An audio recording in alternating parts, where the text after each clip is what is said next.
आज भी उस बेंच पर बैठा था जहाँ से उसकी ज़िंदगी टूट कर बिखर गई थी।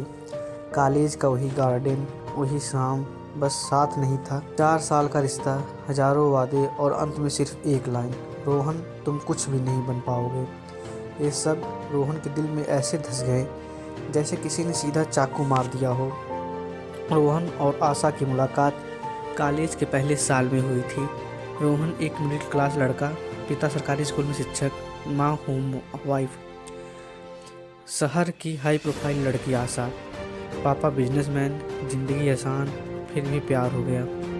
रोहन उसे सच्चे दिल से चाहता था। उसके सपने बड़े नहीं थे, बस इतना चाहता था कि एक दिन अपनी मेहनत से कुछ बन जाए। आशा हमेशा कहती थी, तुम बहुत अच्छे हो रोहन, पर शायद अच्छा होना कभी काफ़ी नहीं होता। कॉलेज ख़त्म होने वाला था, सब प्लान बना रहे थे, नौकरी, एमबीए या विदेश। रोहन अब भी स्ट्रगल में था। इंटरव्यू के बाद रिजेक्शन के बाद साइलेंस। और एक दिन आशा ने कहा, मेरे घर वाले चाहते हैं कि मैं किसी सेटल लड़के से शादी करूं, मैं और इंतज़ार नहीं कर सकती। रोहन ने पूछा, तो मैं? आशा की आंखें झुकी और वो बोली, तुम मेहनती हो लेकिन सफल नहीं। बस यही कहानी ख़त्म हो गई दोस्तों। फिर क्या था, ब्रेकअप के बाद रोहन 3 महीने तक किसी से बात नहीं करता। फ़ोन बंद, कमरा बंद, खुद पर शक। रातों को नींद नहीं आती। दिन में माँ पूछती, कुछ खाया? और रोहन बस कहता हाँ, पर असल में वो अंदर से मर चुका था। एक दिन रोहन ने अपने पिता को किसी से कहते सुना, मेरा बेटा बहुत काबिल है, बस हालात उससे लड़ रहे हैं। रोहन की आंखों में आंसू आ गए। उसने पहली बार सोचा, अगर मैं हार गया तो सिर्फ आशा नहीं, मेरे माँ बाप भी हार जाएंगे।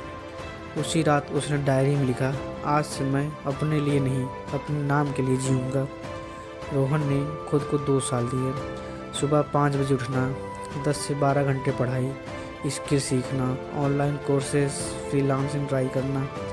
दोस्त मजाक उड़ाते, इतनी मेहनत करके क्या मिलेगा? रोहन बस मुस्कुरा देता। एक रात 2 बजे उसे एक ईमेल आया, कॉन्ग्रेचुलेसन यू आर सेलेक्टेड, जो हर किसी की नींद को खराब कर सकता था। रोहन ने स्क्रीन को देखा, फिर माँ को जगाया। माँ ने सिर पर हाथ रखा और कहा, भगवान देर करता है, अंधेर नहीं। वो उसकी पहली नौकरी थी, छोटी थी पर उसकी थी। नौकरी के साथ साथ रोहन ने साइड हस्टल शुरू किया। कई बार नुकसान हुआ, कई बार धोखा, पर इस बार वो टूटता नहीं था, क्योंकि अब वो जान चुका था, दर्द टेम्पोररी होता है, हार परमानेंट नहीं। 3 साल बाद एक इवेंट में रोहन और आशा फिर मिले। आशा ने पूछा, तुम अब क्या करते हो?